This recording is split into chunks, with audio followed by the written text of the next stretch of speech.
Okay, so we're into Zechariah chapter 7 tonight. This is the halfway chapter through the book of Zechariah. So we're getting there. You remember in our last study in Zechariah chapter 6, we were looking there at a deputation of three Jews who came from Babylon back to Israel, to Jerusalem, bearing gifts of silver and of gold, which they were going to donate towards the rebuilding of the temple. And God instructed Zechariah to approach them and to tell them to take their silver and gold to the house of Josiah, who was a craftsman. God wanted them to not put the silver and gold towards the rebuilding of the temple, but to make a crown. And then the crown was put on Joshua the high priest, prefiguring, as it were, the Messiah who was to be a king priest. Well, in this chapter, in chapter 7, it also relates to a deputation of Jews, not told the number, but we are told that they come not from Babylon, they actually come from Bethel, just north of Jerusalem, and they've come to make inquiry, to ask questions of the priests and of the prophets with regard to a day of fasting once in the year that they and all other Jews had been keeping for the last 70 years, or virtually 70 years, the period that they'd been in exile. And as we'll see, the question that they had was, is it necessary? Is it necessary to keep on observing this day of fast? So it's sort of interesting in a way that these two chapters both involve deputations, but for different reasons, for different purposes. So as you see on the screen, as so often, it gives us a date, and it says it came to pass in the fourth year of King Darius, the word of the Lord came to Zechariah in the 4th day of the 9th month, even in Chislew, which is our November, December. 1 year, 9 months, and 10 days had actually passed since the previous visions and prophecies in chapters 1 to 6. 2 years had passed since they started to rebuild the temple, and it's actually going to take another 2 years and 3 months in order to finish the rebuilding of the temple. We picked that information up from Ezra chapter 6 verse 15. So the temple site at this stage is still quite a hive of activity. They've done a lot of work on it, but they've still got a lot of work to do. So the word of the Lord came to Zechariah in the 22nd month after the last word from the Lord in chapter 6. And as is so often the case, and sometimes it's easy to fail to realise this, whether you go through Isaiah, Jeremiah, or any of the prophecies, sometimes there are quite long periods of time between the prophecies. It's not like they were getting them every day or every hour of the day. Sometimes there would be quite long intervals between the prophecies. And in this particular case, there's 22 months since the prophecy in the preceding chapter, in chapter 6. During those 22 months, the voice of prophecy, from all accounts, was not heard. But Haggai and Zechariah would have continued to encourage those who were rebuilding the temple. That's for sure. We know that because in Ezra chapter 6, verse 14, we read, "The elders of the Jews builded, and they had good success through the prophesying of Haggai the prophet and Zechariah, and they finished it. The royal decree of Darius, the king of the Persians, in Ezra chapter 6, you remember, it removed the threat and the opposition of the Samaritans, as was predicted in Zechariah chapter 4, when the prophet saw this huge mountain which represented the opposition and obstruction of the Samaritans, and he saw it removed and turned into a plain, not by might nor by power, but by my Spirit, says the Lord. So at the time that Zechariah 7 was given or written, the Samaritans were not a problem. The Jews didn't have that opposition and all the frustration that went with us. Now, moving on into verse 2 and 3, tells us that the word of the Lord came to Zechariah due to a deputation being sent to the temple, or the house of God, to ask the priests and the prophets if they should pray and fast before the Lord and weep in the 5th month, as had been done for many years. According to this chapter, it was actually, they've been doing it for about 70 years. So they come, this deputation comes to pray and to weep in the 5th month, which is 4 months previously, according to the dates given in this chapter.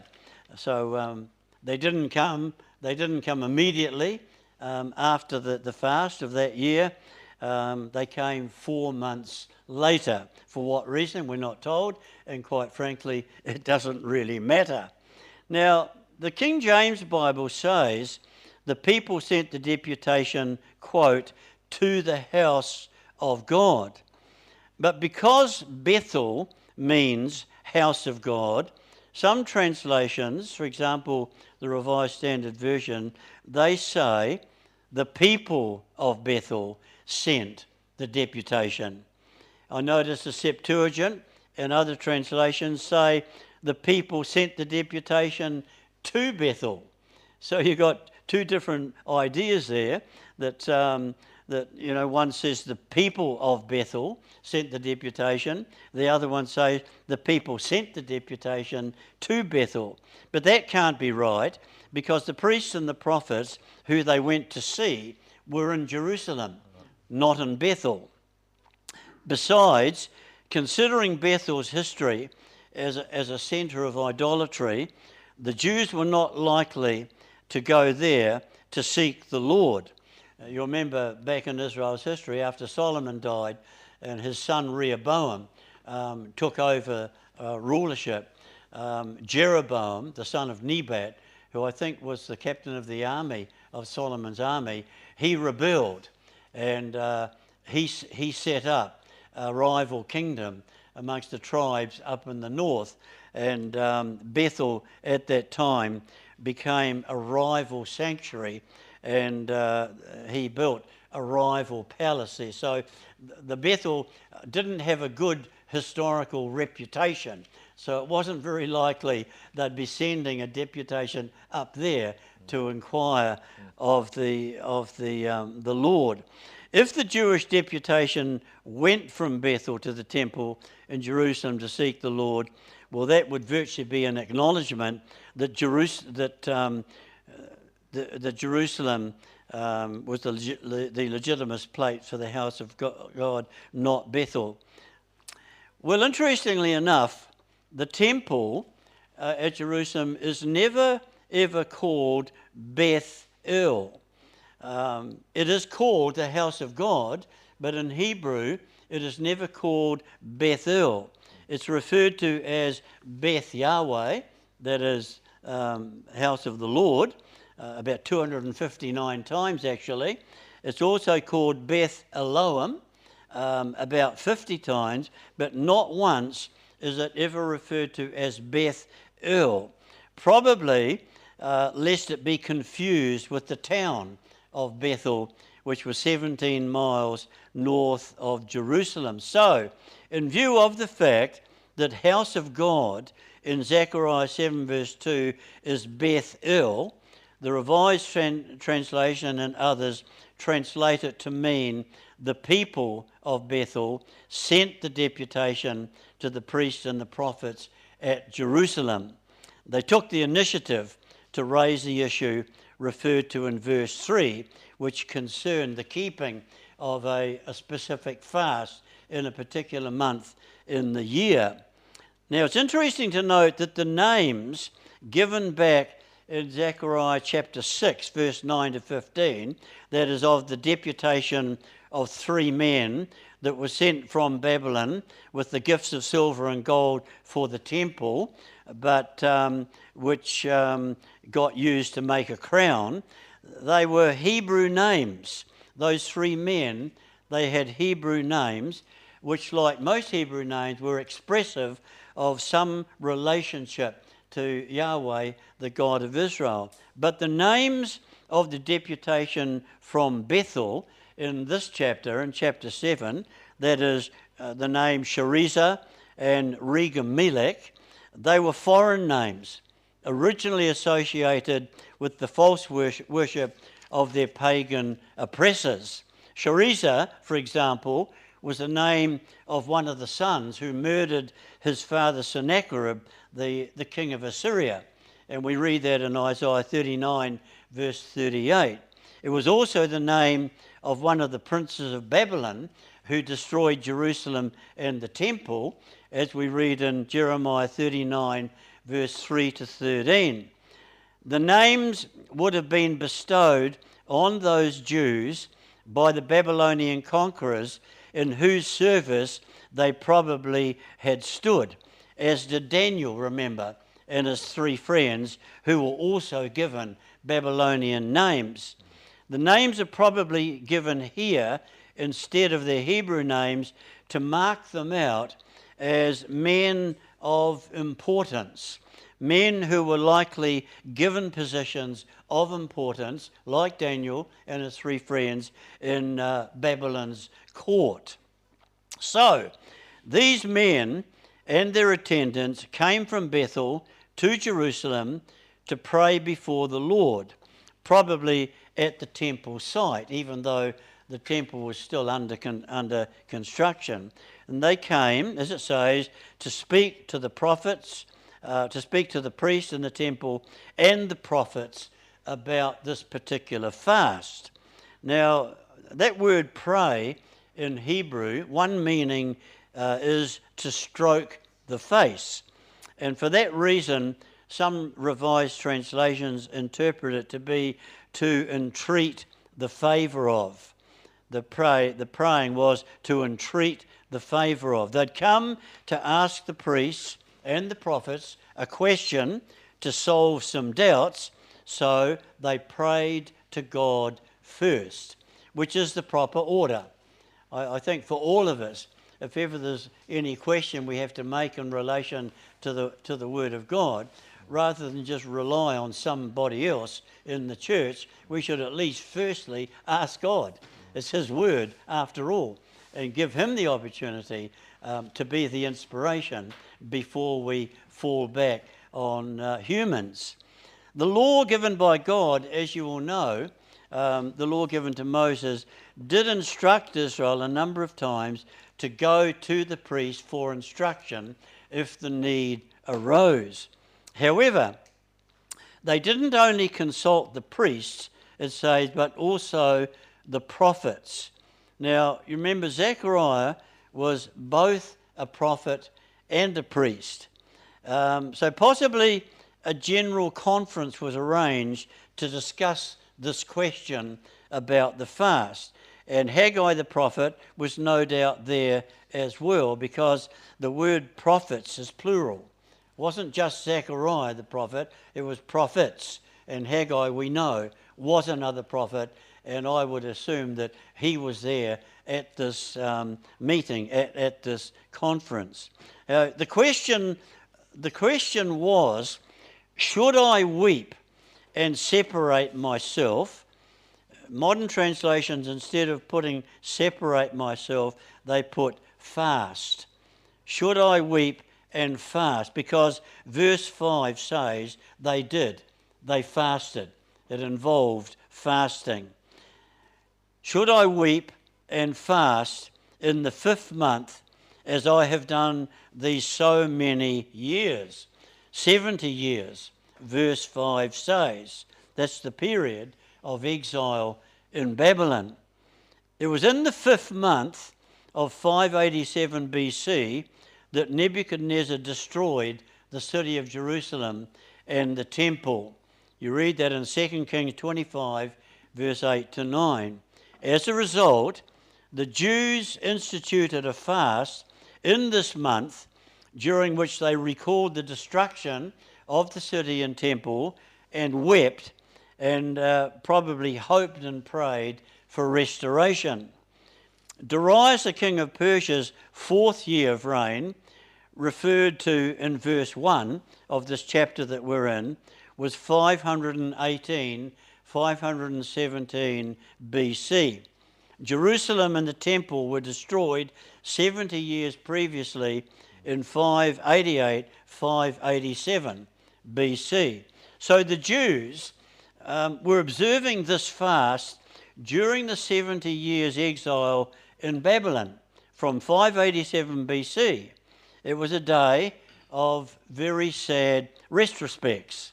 But now that the Jews have returned from Babylon and restoration of the temple is nearing completion, some of the Jews, in Bethel anyway, felt it was unnecessary to commemorate the destruction with sackcloth and ashes, weeping and fasting. So they've come to Jerusalem to arrange a meeting in order to discuss it with the priests and the prophets and the people. So in verse 4, we read, "Then came the word of Yahweh to me," to Zechariah. Zechariah seems to give 4 separate answers to the inquiry. It's stated 4 times that, quote, "the word of the Lord of hosts came to him." The first is in verse 4 to 7. The second is in verse 8 to 14. The third is in chapter 8, verse 1 to 17. And the fourth is in chapter 8, verse 18 to 23. These 4 answers actually divide into 2 main parts, a negative part and a positive part. The negative is in chapter 7, verse 4 to 14, and the positive runs into chapter 8. And though chapters 7 and 8 are separate and complete prophecies in themselves, they go over the same line of thought that was presented in the first 6 chapters. That is, they involve good and comfortable words involving restoration. Verse 5 says, "The word of the Lord that came to Zechariah was, speak to all the people of the land and the priests." So the message, as I've said, is not only for the deputation from Bethel, all the priests, but also for all the people of the land. Does this imply that none of them, that is, none of the people, that none of the priests, had the right answer to the question as to whether weeping and fasting should continue? So the Lord had to give the answer to Zechariah? It would seem so. And the Lord's answer was, in verse 5 to 7, this is what the answer was. "When you fasted and mourned in the 5th and the 7th month during those 70 years," that is, the 70 years of exile in Babylon, "did you fast for me? For me?" That's how it reads in the Authorized Version. Notice that when the deputation came to inquire about the fast, they only mentioned the fast on the 5th month. That was the month that the Babylonians destroyed the city and the temple. But in this answer that God gives to Zechariah, he also mentions the 7th month, the 5th month and the 7th month. Well, as I mentioned, Solomon's temple was destroyed in the 5th month, but on the 7th month, Gedaliah, who was appointed as governor of Judah by Nebuchadnezzar, he was treacherously assassinated, resulting in the Jews fleeing to Egypt for fear of Babylonian reprisal. And it was a very, very sad day. Even Jeremiah got caught up in it and got taken down against his will. It was a sad day because what it meant was that they were afraid to stay in their own land. They were afraid to stay in God's promised land. And so they were having a fast on the 7th day to remember that and to weep over that and to be sorry about that. So the Jews mourned both of these events, and they fasted every year for 70 years, and now they want to know if they should stop doing it, seeing the temple is being restored. In answering this, as we'll see, God through Zechariah, challenged the genuineness of their fasting. God virtually says, due to your attitudes, you were wasting your time fasting. God is virtually saying through Zechariah, he said, you might as well stop fasting years ago for the fat lot of good that it was doing you because of your bad attitudes, because of your bad conduct. He said, did you fast for me? For me? That is, even to me. The repetition on the words for me are emphatic, and they're actually the key, in a sense, to the answer that God is giving. The same applies to the words for yourselves in verse 6, where it says, God says, when you did eat and when you did drink, that is, in your holy feasts to God, did you not eat for yourselves and drink for yourselves? In other words, wasn't for me. You weren't commemorating those feasts and eating and drinking for me. You weren't giving me a thought of thanks or gratitude. All you had in mind was yourself and your own pleasure. Selfish, self-centered people. Quite a strong rebuke, really. Their fasting and feasting were motivated by self-interest and self-pity. They were devoid of spiritual or religious motives. When they fasted and wept for the loss of the city of Jerusalem and the temple and for the exile that they suffered, they didn't do it because they were sorry for the sins that they'd committed, which actually caused all that destruction. Oh no, they didn't acknowledge their sins and repent when they had their fast. They weren't even sorry that they upset and grieved God. No, they were sorry for themselves. Yeah. That's the emphasis, for themselves. They were sorry for what they'd lost. They were sorry for what they'd suffered. But they weren't they weren't sorry for the way they had grieved God and offended God. The fasts were of their own appointment, self-imposed human traditions. God didn't command them. God never told them to do that in commemoration of those sad events. But in seeking authority from the priests and the prophets to stop these fasts implies they had come to regard what were merely human traditions as divine commandments. That's interesting. And of course, the lesson that comes from it is how careful God's people have to be to not allow human appointments, whether it be in doctrine or in practice or whatever, to become divine commandments.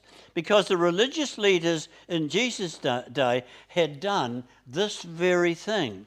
resulting in him saying to them, "In vain do you worship for me, teaching for doctrine the commandments of men." On another occasion, how ingeniously you neutralize the word of God by your traditions.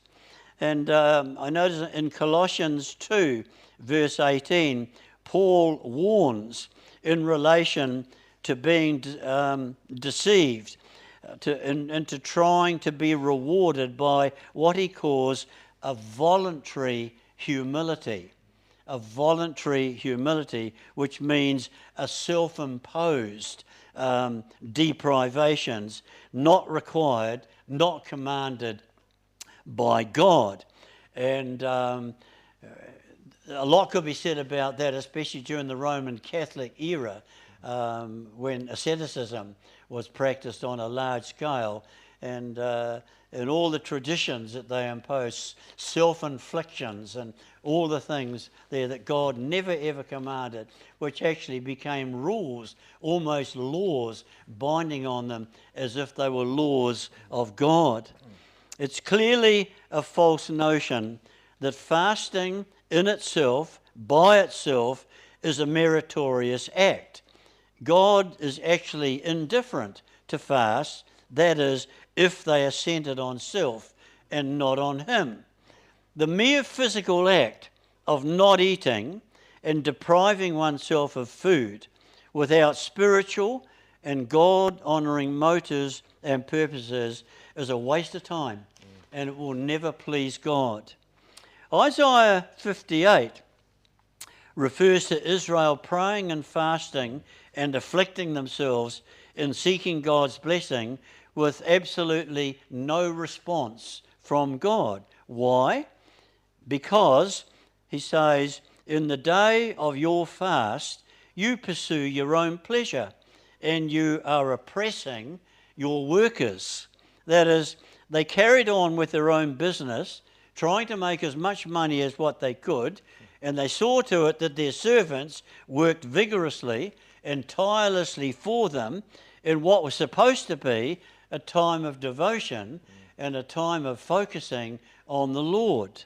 Verse 4 onward says this, quote, "Look, you quarrel and fight when you fast. You smite with your wicked fists. Fasting like this will not make your voice to be heard on high. The fast that I want is not for a man to afflict himself and make himself suffer.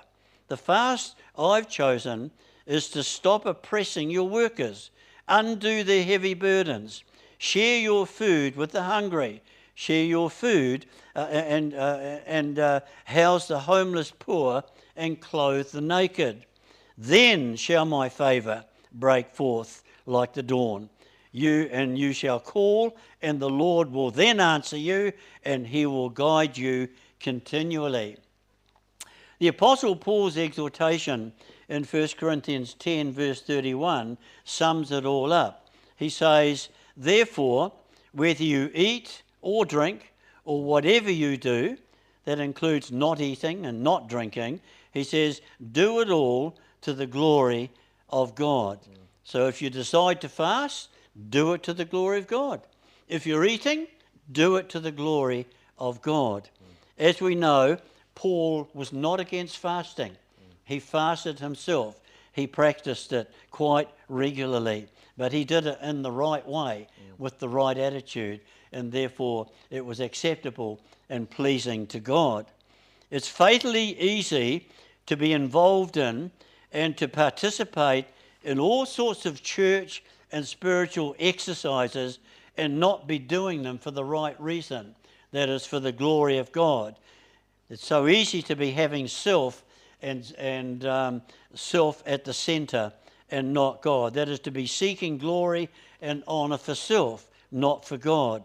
To have the mind on everything else but the Lord. Remember, during the ministry of Jesus, he combated this attitude, especially amongst the religious leaders, the scribes and the Pharisees. And he rebuked them when he referred to them doing alms to be seen before men.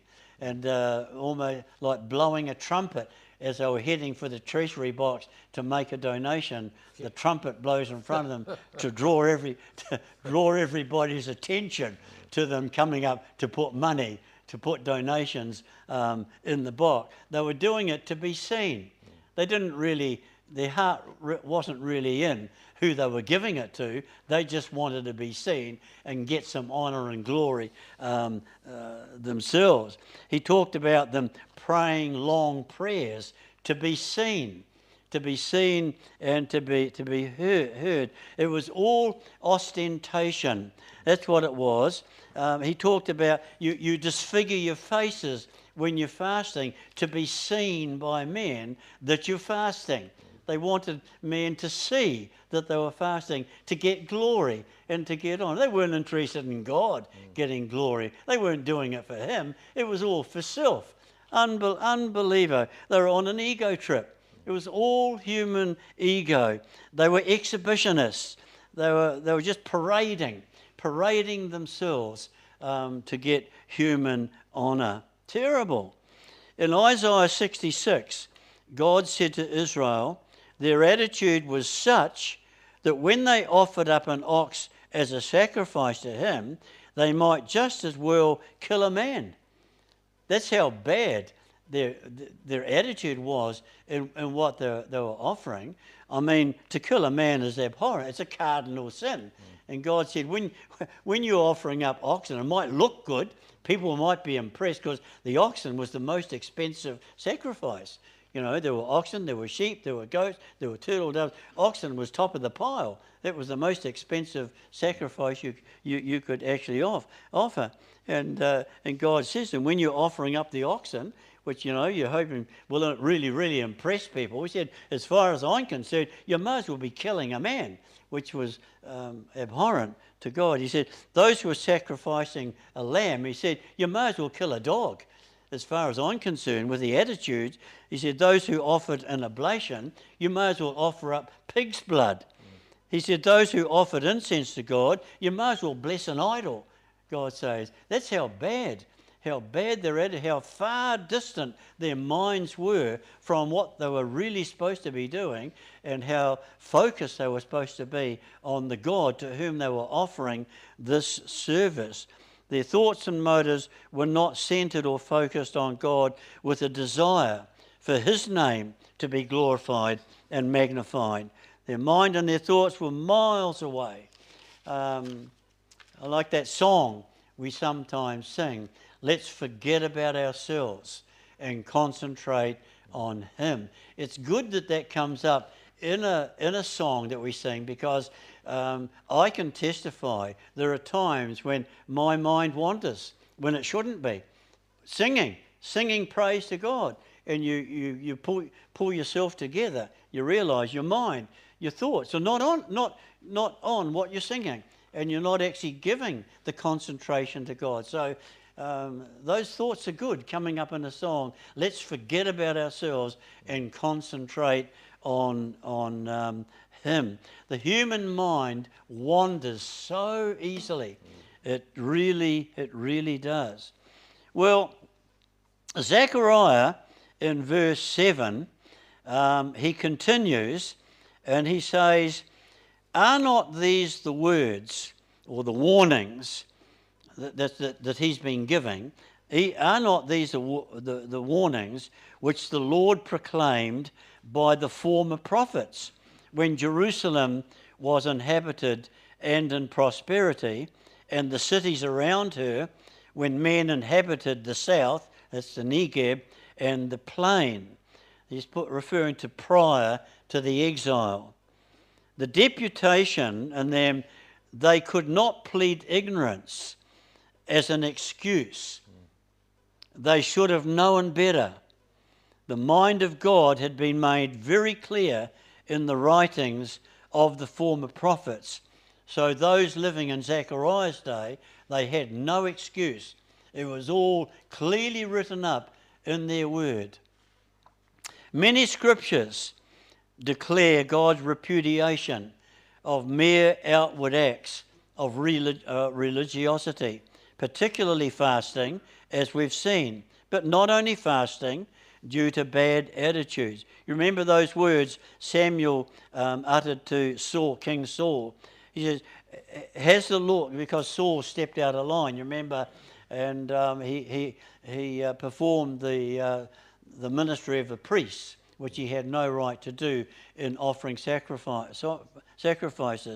And Samuel said, has the Lord as great delight in burnt offerings and sacrifices as in obeying the voice of the Lord?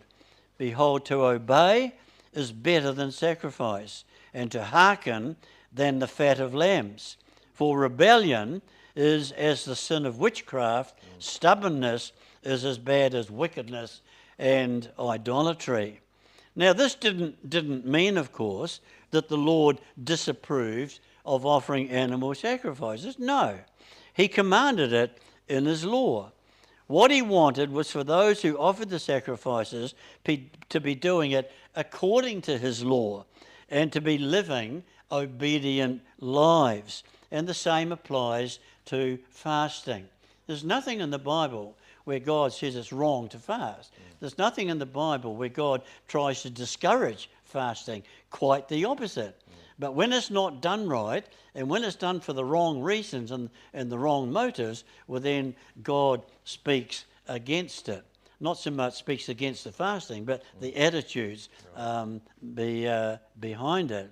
And so, moving on into verse 8 to 10, the word of the Lord came to Zechariah, saying, thus speaketh the Lord of hosts, saying, execute true judgment, and show mercy and compassion every man to his brother, and oppress not the widow, nor the fatherless, the stranger, nor the poor. Let none of you imagine evil against his brother in your heart. In these verses, Zechariah is summarizing really the words which the Lord declared to Israel in the past by the former prophets, which those in Zechariah's day had refused to obey and actually had suffered as a result of that. These words are drawing attention to the basic essentials of true religion and man's duty before God, showing true worship goes much deeper than mere external physical acts such as offering animal sacrifices, circumcision, feasts, and fasting, etc. They tell us the fast in which God delights is denial of self to help others. It's to deprive oneself in order to minister to others. Denying self of food while having bad attitudes certainly won't gain God's approval. This is the first answer to the deputation's question about continuing the fast on the 5th and the 7th month. Their forefathers were given the same message and they rejected it and they suffered. The question that Zechariah is putting to them, are you going to allow history to repeat itself? So Zechariah's answer to the question, should we stop fasting, is basically, you were wasting your time doing it anyway, and you may as well stopped years ago. The New Testament, of course, echoes the same moral principles and commands, and Christians are required to lay them to heart and apply them. There are 4 basic principles presented in verse 8 to 10, and looking at the time, we're not going to have time to go through those, so I think we might just stop a little bit earlier tonight, and I can leave it open for any questions or comments that might like to be made in relation to what we've covered. Barry, it reminded me, when you were talking about the attitude of the Pharisees, when Jesus pointed out in Luke 18 verse 12, the Pharisee was there and it says, I fast twice in the week. Twice in the week. Man, that's a lot. And I give tithes even of all that I possess. He was going above and beyond big time. But Jesus says he doesn't go down to his house justified. It was the humble man Right. that went down to his house justified. And also, I was just wondering, Barry, when it referred to the tithes of the 5th and the 7th month, obviously you made the point that the 5th month commemorated the exile, because that wasn't, appointed by God in the law of Moses, but there was a fast appointed by God in the 7th month, and you suggested that the fast they were doing in the 7th month commemorated, that event that happened.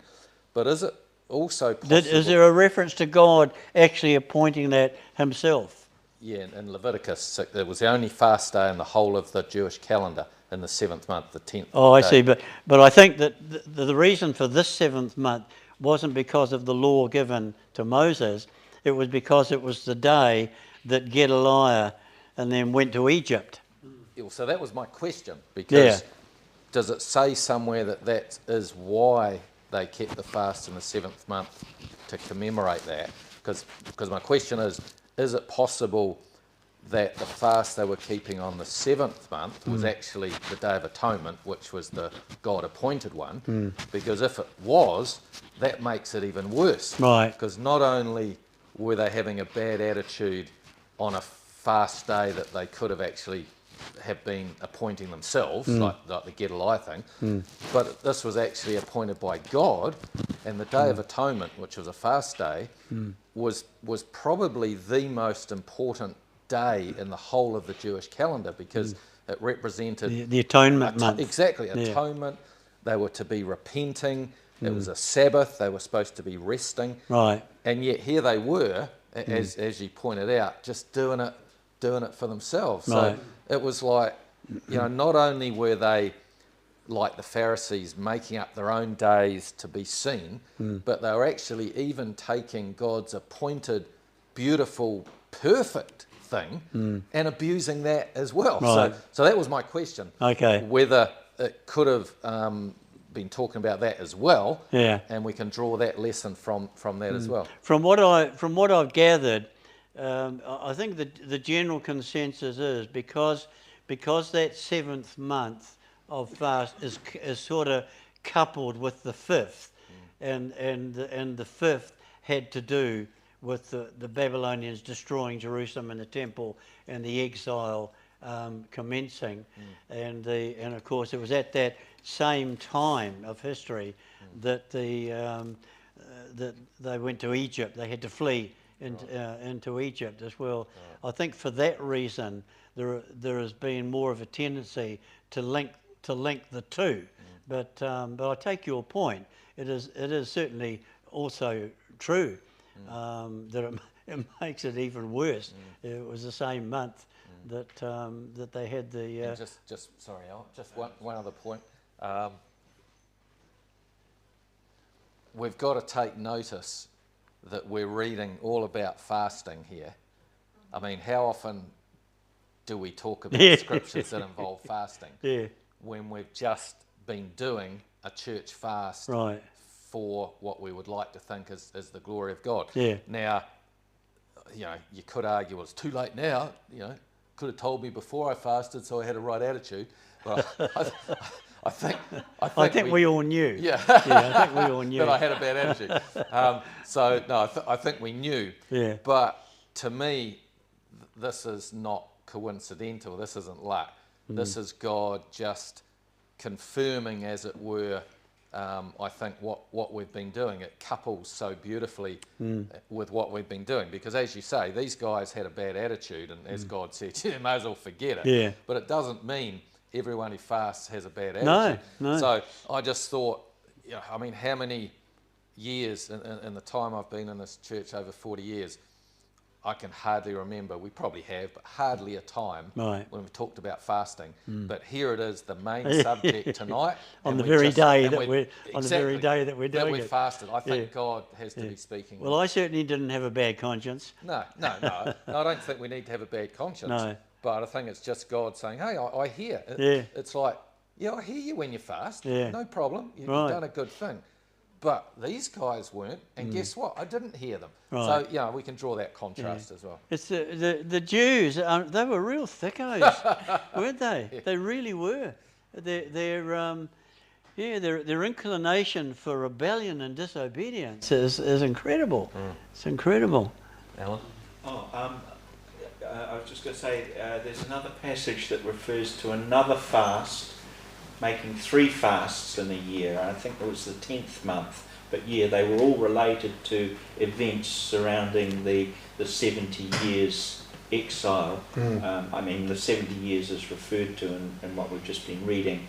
But there was a time when I actually knew what those fasts had all been initiated for. But I was also... obviously we read about Daniel, and he was amongst the Jews.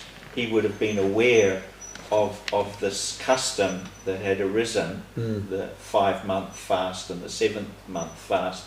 But he was one that did fast, and in chapter 9 he describes his attitude, and it begins with, I set my face, or I gave my attention to the Lord God to seek him by prayer, supplications, fasting. He was wearing sackcloth and ashes. Right. I don't know if he was doing it privately or whether he was in full public view, but he goes on to describe his prayer, and you can see that he was really invested in what he was doing for God's sake.